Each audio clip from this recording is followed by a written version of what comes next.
Hello students, I Vandana Katyal is now going to do the definite integral questions of miscellaneous exercise.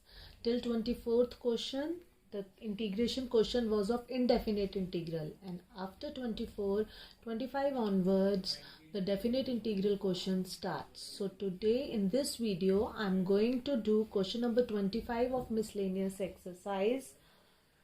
Definite integral question. Question number 25 is pi by 2 to pi. It is pi by 2 to pi 1 minus sin x upon 1 minus cos x ex.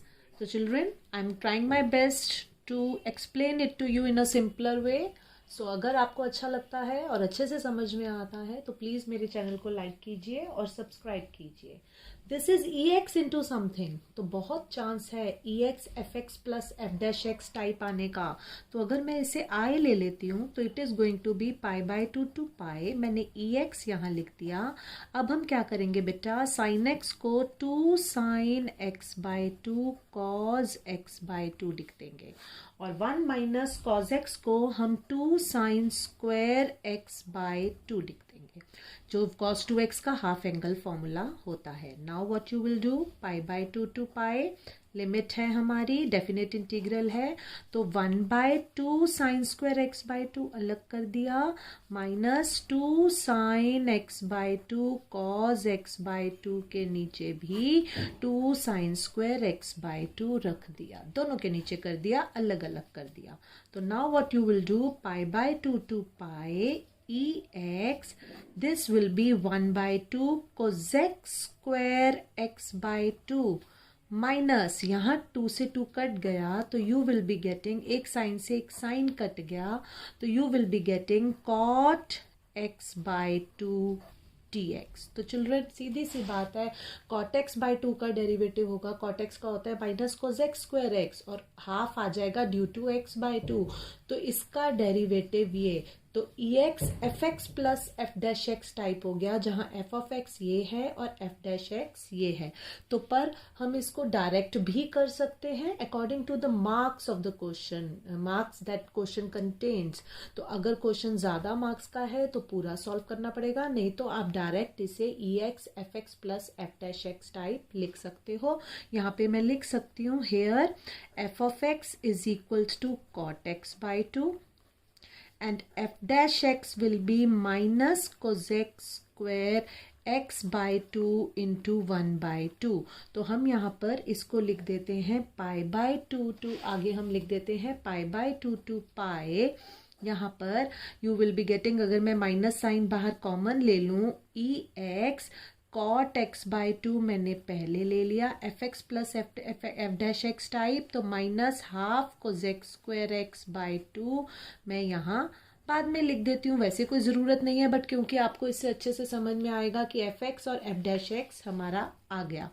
Now here f x, तो it is, इसका integral होता है बेटा e x f x, so you are going to get it as e x, minus sign बाहर है, cot x by 2, तो इसका integral हो गया e x f x. So now what you will do, इसकी लिमिट लगा देते हैं, पाई बाय 2 टू पाई. तो लिमिट लगाई तो पहले हम पाई लगाएंगे, minus e pi cot pi by 2 minus, और फिर पाई बाय 2 लगाएंगे, minus e pi by 2 cot pi by 4, क्योंकि पाई बाय 2 का बाय 2 हो जाएगा तो it is going to be pi by 4. Cot pi by 2 is 0, so this will become 0. Cot 90 degree is 0, तो यहाँ पर माइनस माइनस प्लस हो गया, तो e की power pi by 2 cot pi by 4 is 1, so your answer is e की power pi by 2. ये तो हमने तब किया जब हमने डायरेक्ट यहाँ पर F of x F dash x type, और यहाँ पर अगर आप वो लगा रहे हो तो आप यहाँ पर लिखोगे कि e x f x plus f dash x type में जो उसका इंटीग्रल होता है that is equals to e x f x plus c. ये आपको लिखना है। पर अगर बच्चों ज़्यादा मार्क्स का क्वेश्चन है तो आप फिर ये ना करके पूरा सॉल्व करेंगे इसे। वो कैसे सॉल्व करेंगे मैं बता रही हूँ। ऑल्टर मेथड है इसका। ऑल्टर मेथड मतलब जब अगर हमें इसको पूरा सॉल्व करना पड़े, तो पूरा सॉल्व करने के लिए what we will do children, so what we will do children कि यहाँ पर हमारे पास क्या आया था, हमारे पास आया था e की pi by 2 to pi e x half cosec square x by 2 minus cot x by 2 dx। अगर हमें इसे पूरा सॉल्व करना पड़े तो व्हाट यू विल डू, हम ex दोनों के साथ मल्टीप्लाई कर देंगे। तो pi by 2 to pi half ex cosec square x by 2 and minus फिर ex इसके साथ भी मल्टीप्लाई कर देंगे, ex cot x by 2 dx यहाँ पर भी लगाते हैं। अब यहाँ पर हम इसको बाय पार्ट सॉल्व करेंगे। वैसे आइलेट के accordingly exponential function should be the second function, but यहाँ पर children what you will do, you will make cosec square x by 2 as second function and ex as first function। क्योंकि यहाँ पर अगर हम इस तरह से करेंगे तभी हमारे पास ex cot x by 2 आएगा और हम उसे कैंसिल कर पाएंगे। तो now what you will do 1/2 limit अब हम बाद में लिखेंगे, ex first function into integration of second function minus differentiation of first function into integration of second function minus ex cot x by 2 तो है ही है। now what you will do children, अब अगर आप ध्यान से देखेंगे तो half cosec square x by 2 का इंटीग्रेशन होता है minus cot x by 2, minus cot x by 2 और फिर x बाय 2 का डिफ्रेंशिएशन से आप इसे डिवाइड कर दोगे। तो 1/2 से हमने डिवाइड कर दिया, तो it is going to be like this and minus ex cosec square x by 2 का फिर से क्या आ जाएगा children, minus cot x by 2 upon 1/2 this dx। Double dx यहाँ पर लगाएंगे क्योंकि हमने डबल इंटीग्रेशन लिया है और इसको हमने बंद कर दिया। And now here we have minus ex cot x by 2 dx। अब इधर देखिए, जब ये 2 मैं उधर ले जाऊंगी तो 2 से 2 ये कैंसिल हो जाएगा, minus ex cot x by 2 आ गया एंड इधर हो जाएगा माइनस माइनस प्लस और ये 2 ऊपर जाके इस 2 से कैंसिल हो जाएगा, plus half into 2 ex cot x by 2 dx और इधर ये है minus ex cot x by 2 dx। तो देखा जाए तो ये 2 से 2 कैंसिल हो गया, ये प्लस है ये माइनस है, तो आ गया ना हमारे पास ex fx। जैसे कि हमारा यहाँ पर देखिए ये आया था minus ex cot x by 2, minus ex cot x by 2, यहाँ पर भी वही आ गया। तो अगर ज़्यादा मार्क्स का क्वेश्चन हो तो आप डायरेक्ट फॉर्मूला ना लगाकर इस तरह से करेंगे, और अगर ज़्यादा मार्क्स का क्वेश्चन है तो you can apply direct formula also. सो मैंने आपको दोनों तरीके से समझा दिया है, you can do in either way. और उसके बाद तो जैसे कि पहले मैंने समझाया था, लिमिट लगाएंगे and you will get the answer as e pi by 2। Now we will do question number 26। 26th question कहता है children 0 to pi by 4 sin x plus cos x upon sin 4x plus cos 4x, या cos 4x पहले लिखा हुआ है book में, plus sin 4x dx। अब इस क्वेश्चन में अगर मैं पूरे क्वेश्चन को न्यूमरेटर को भी और डिनोमिनेटर को भी cos 4x से डिवाइड कर दूं, अगर मैं इसे cos 4x से डिवाइड कर दूं तो what you will have children, dividing numerator and denominator by cos 4x। so जब हमने न्यूमरेटर को cos 4x से डिवाइड किया, तो मैं आपको स्टेप करके दिखा रही हूँ, अगर आप ओरली कर पाए तो it's very good, but my duty is to explain it to you in better way, so I am doing it, ताकि आपको कोई कंफ्यूजन ना रह जाए। cos 4x से इससे को भी किया और cos 4x को इससे भी किया। तो अब आप देखिए, यू विल गेट 0 to π/4। एक cos x से एक cos x कट जाएगा तो नीचे हो जाएगा cos क्यूब x। तो देखिए बेटा, sin x upon cos x हमें दे देगा tan x, और नीचे cos स्क्वायर x बन गया तो वो secant स्क्वायर x बच जाएगा 1/cos स्क्वायर x अपॉन ये कट के आ गया 1 और ये हो जाएगा tan 4x dx। So your question will change to tan x secant square x upon 1 plus tan 4x dx. Now let tan square x is equals to t ले लीजिए आप, यहाँ पर tan square x को t लिया तो 2 tan x, differentiate कर रही हूँ, tan x का होगा secant square x is equals to D T by D X. देखिए जो ऊपर था वो आ गया ना, सब्सटीट्यूशन काम कर गया। तो tan x secant square x dx will be equal to D T by 2।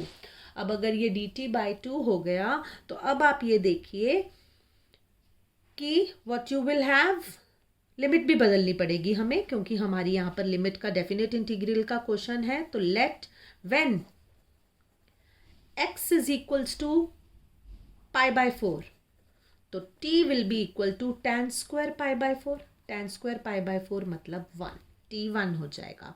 when x is equals to 0, t will be tan 0, tan square 0, तो it will be 0, तो my limit will change to 0 to 1। तो my question will become children 0 to 1, 1 upon 1 plus ये tan 4x है और मैंने tan square x को t लिया था, तो 1 प्लस टी स्क्वायर, और ये हो जाएगा डी टी बाई 2, और मेरी लिमिट चेंज हो गई 0 to π/4 से 0 to 1।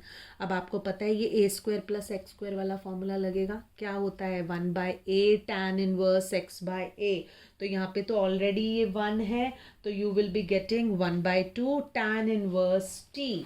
सो हमारे पास हो जाएगा इसका आंसर 1/2 tan इनवर्स t, और लिमिट लगेगी 0 to 1। So what you will have, half बाहर रख लेते हैं, tan inverse 1 minus tan inverse 0, so you will be getting half of tan inverse 1 is going to be π/4, और tan इनवर्स 0 तो 0 होता है, तो your answer is going to be π/8। Now let us do question number 27. Question number 27 says that cos square x upon cos square x upon cos square x plus 4 sin square x, cos square x plus 4 sin square x dx. Limit is 0 to π/2. Now here बिल्कुल पिछले question की तरह हम क्या करते हैं, पूरी equation को cos square x से डिवाइड कर देते हैं। तो यहाँ पर हमारे पास i हो जाएगा 0 to π/2। अब पिछले क्वेश्चन में करवाया था, इसको cos square x से डिवाइड किया तो 1, इसको किया तो 1, and this will be 4 sin square x plus cos square x will be 4 tan square x dx। Now what you will do, वहाँ पर जैसे कि हमने tan स्क्वायर x को t लिया था, यहाँ पे तो tan स्क्वायर x है तो हम tan x को t ले लेते हैं, बट उसका जो डिफ्रेंशिएशन है वो मौजूद नहीं है। देखना अब इस क्वेश्चन में क्या होगा, let tan x is equals to t, तो secant square x dx will be equal to dt। Now limit भी चेंज करते हैं, when x is equals to 0, t is also equal to 0. When x is equals to π/2, t will be equal to infinity. तो ये limit बन गई 0 to infinity। तो मेरा i बन जाता है, ध्यान से देखिएगा थोड़ा डिफरेंट स्टेप है, 0 to infinity 1 upon 1 plus 4t square, और dx की जगह मैं लिखती हूँ यहाँ पर हमारे पास आता है, यहाँ पर ज़रा प्लीज़ ध्यान से देखिएगा, ये tan x secant square x dt by dx जब हमने किया तो dx will be equal to dt by secant square x. थोड़ा यहाँ पर इस तरह हमें करना पड़ेगा. तो यहाँ पर मैं dx की जगह लिखूंगी dt by secant square x. अब t वेरिएबल में x वेरिएबल चेंज करना पड़ेगा. क्या करेंगे? 0 to infinity 1/1 plus 4t². और आपको पता है secant x को हम tan में चेंज कर सकते हैं. And secant square x is equals to 1 plus tan square x. आप यहाँ पे ब्रैकेट में लिख लीजिए कि ये 1 plus tan square x में चेंज हो सकता है. यानी 1 plus t² आ गया. देखिए अब चेंज हो गया ना सब कुछ. थोड़ा डिफरेंट क्वेश्चन था इसलिए it is the question to be kept in mind कि इसमें हमने क्या किया. और एक दो बार करेंगे तो दिमाग में रह जाएगा. अब देखिए चिल्ड्रन, ये थोड़ा सा ना ये फैक्टराइज हो सकता है ना ये फैक्टराइज हो सकता है. It is a proper rational function. तो प्रॉपर रैशनल फंक्शन है तो हमारा यहाँ पर पार्शियल फ्रैक्शंस लगेगा. और फिर t² का डेरिवेटिव भी ऊपर मौजूद नहीं है कि मैं ले लूँ. तो यहाँ पर वो जो हमारा एनसीईआरटी के क्वेश्चन एक्सरसाइज में थे पार्शियल फ्रैक्शंस की, t² को बस पुट करेंगे, लेट नहीं करेंगे. तो put t² is equals to z. तो हमारा i बन जाता है. थोड़ा सा क्वेश्चन डिफरेंट हो रहा है, थोड़ा सा ध्यान रखने वाला है क्वेश्चन. तो हमारा i क्या बन जाता है चिल्ड्रेन?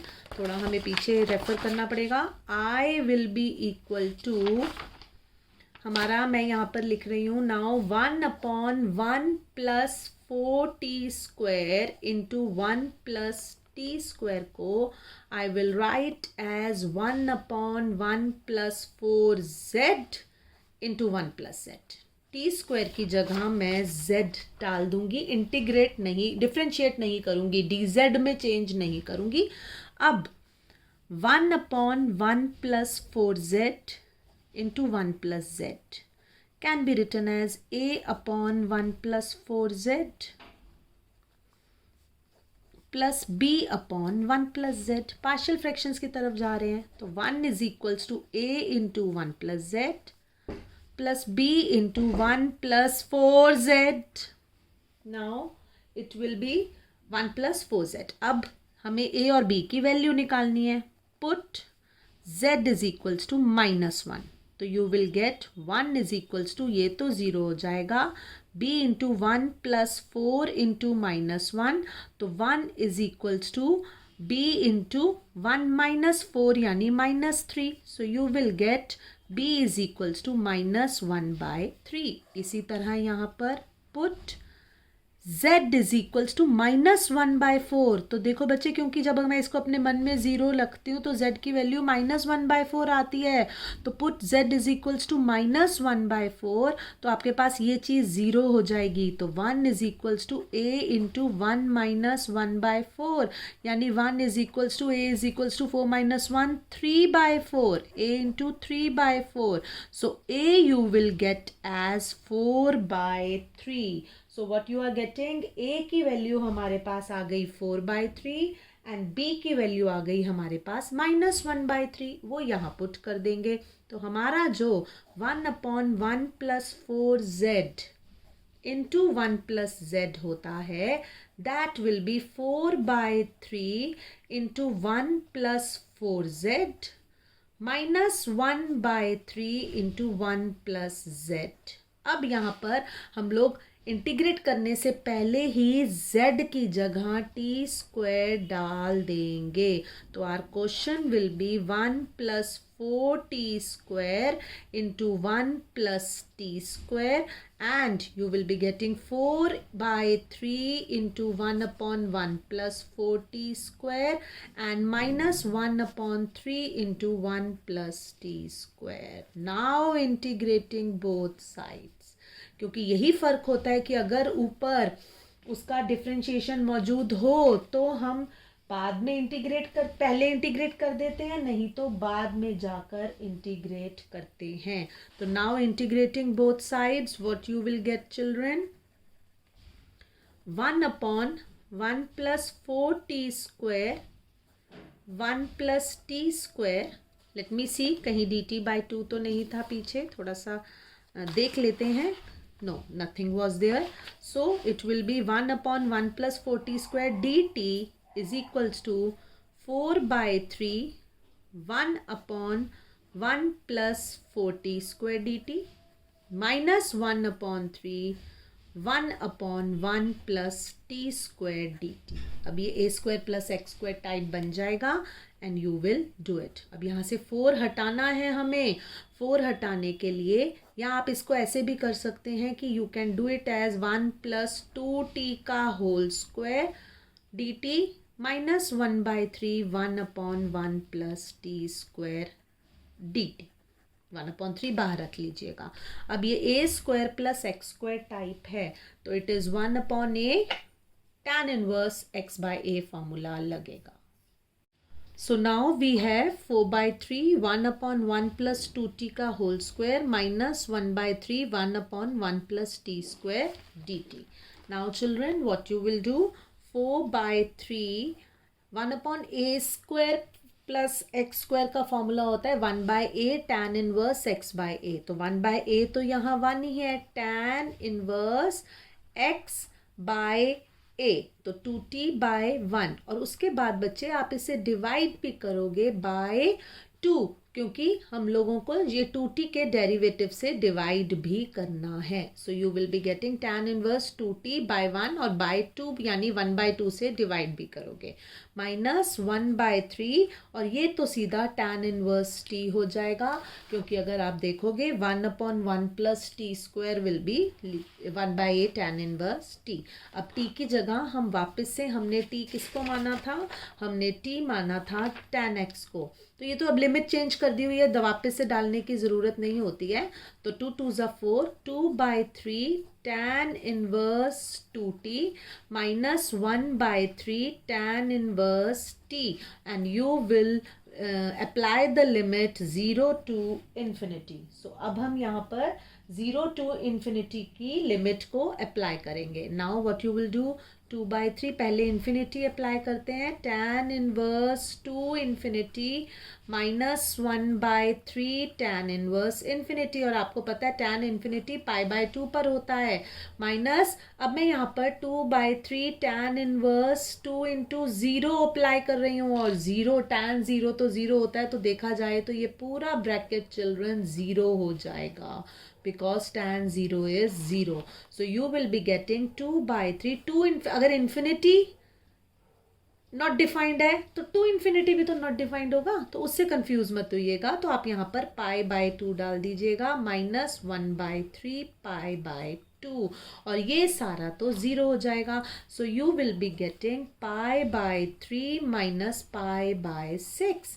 LCM लिया 6 2 pi minus pi. So your answer will be π/6. I think आपको ये तीनों क्वेश्चंस बहुत अच्छे से समझ में आ गए होंगे. आगे के क्वेश्चंस मैं नेक्स्ट वीडियो में डालूंगी. अगर आपको अच्छे से समझ में आए हैं तो प्लीज़ मेरे चैनल को लाइक कीजिए, सब्सक्राइब कीजिए. Thank you.